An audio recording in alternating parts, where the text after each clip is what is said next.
Hello student, today we will discuss some mode of asexual reduction. हमने आपको starting video में difference बताया था एसेक्सुअल और सेक्सुअल रिप्रोडक्शन में, जिसमें हमने क्लियर किया था कि एसेक्सुअल रिप्रोडक्शन की प्रोसेस में सिंगल पेरेंट पार्टिसिपेट करता है. That's why asexual reproduction also known as uniparental reproduction. अब यहाँ पर आप कुछ इसके मोड्स या टाइप्स देखेंगे जो आपको एनसीईआरटी के अंदर गिवन है. पहला लिखा हुआ है बाइनरी फिजन, जिसको हम ऑब्जर्व कर सकते हैं बैक्टीरिया और अमीबा के अंदर. बाइनरी का मीनिंग होता है टू और फिजन का मतलब होता है डिवाइडेशन.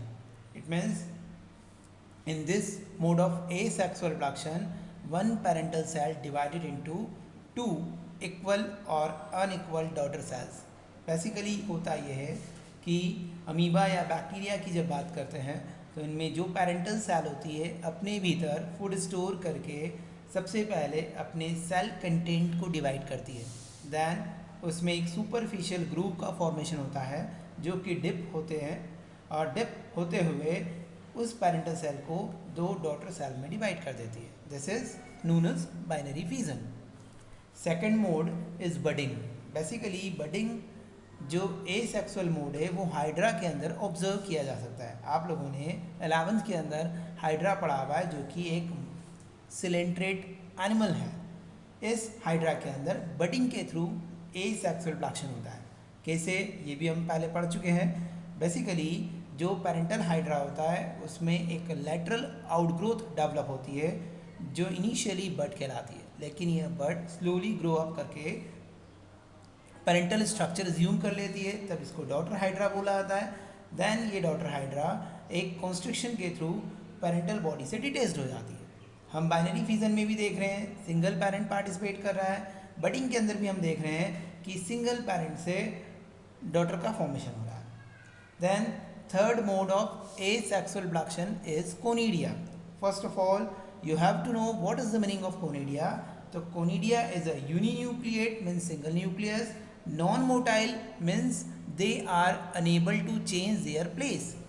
Thin-walled spherical shaped spores. जो कोनिडिया होते हैं सिंगल न्यूक्लिएटेड होते हैं, नॉन मोटाइल होते हैं, थिन वॉल्ड स्पोर्स होते हैं, जिनका फॉर्मेशन हमेशा चेन या ग्रुप मैनर में होता है.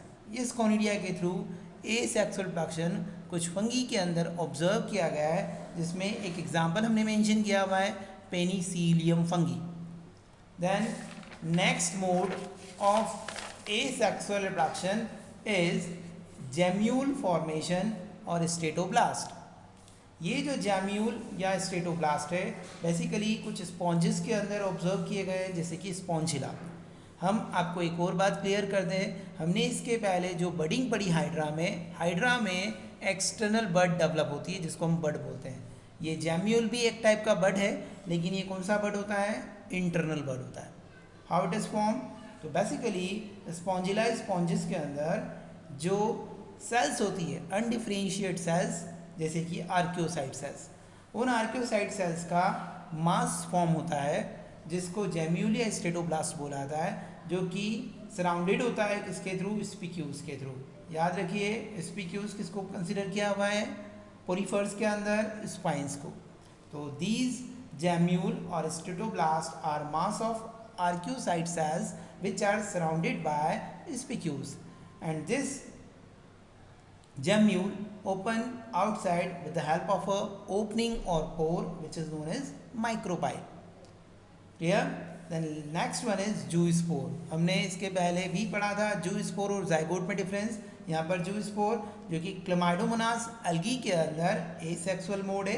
ये जो zoospore होते हैं बेसिकली यूनिन्यूक्लिएट होते हैं, बाइफ्लैजिलेटेड होते हैं. In some cases more than two flagella also occur. At that condition this zoospore is known as multiflagellated. But यहाँ पर हम क्या देख रहे हैं, ये यूनिन्यूक्लिएट बाइफ्लैजिलेटेड और पियर शेप्ड होता है. Due to presence of flagella this zoospore are able to change their place from one to another. That's why they are motile structure. Clear? तो यहाँ पर ये हमने इसके मोड्स पढ़े. अब एक डिफरेंस हम आपको बता रहे हैं, वो डिफरेंस देखिएगा. देखिए difference between gametogenesis and embryogenesis. यहाँ पर हम जब गैमेटोजेनेसिस की बात करते हैं, हमने इसका डिफाइन पढ़ा था, genesis means formation of gamete that are sperm and ovum is known as gametogenesis and formation of embryo is known as embryogenesis. अब बेसिकली अपने को मालूम है गैमेट्स का फॉर्मेशन मियोसिस सेल डिवीजन के थ्रू होता है, जिसमें नंबर ऑफ क्रोमोसोम हाफ होते हैं, इसलिए जो गैमेट्स होते हैं वो क्या होते हैं, हैप्लॉइड होते हैं। और एम्ब्रियो का फॉर्मेशन जाइगोट से होता है, zygote is a diploid, that's why embryo is a diploid. Next, gamete का फॉर्मेशन फर्टिलाइजेशन के ठीक पहले होता है, that's why gametogenesis is a pre fertilisation event, but embryogenesis means formation of embryo, that's why embryogenesis is a post fertilisation event. Gametogenesis का process दो type का होता है, पढ़ा है हमने, स्पर्मेटोजेनेसिस एंड oogenesis, जिसमें स्पर्मेटोजेनेसिस के थ्रू स्पर्म का फॉर्मेशन होता है एंड oogenesis के थ्रू ओवा का फॉर्मेशन होता है। लेकिन एम्ब्रियोजेनेसिस के कोई सब टाइप्स नहीं होते हैं, दैट्स व्हाई हमने लिखा है इट हैज़ नो सब टाइप्स। Thank you.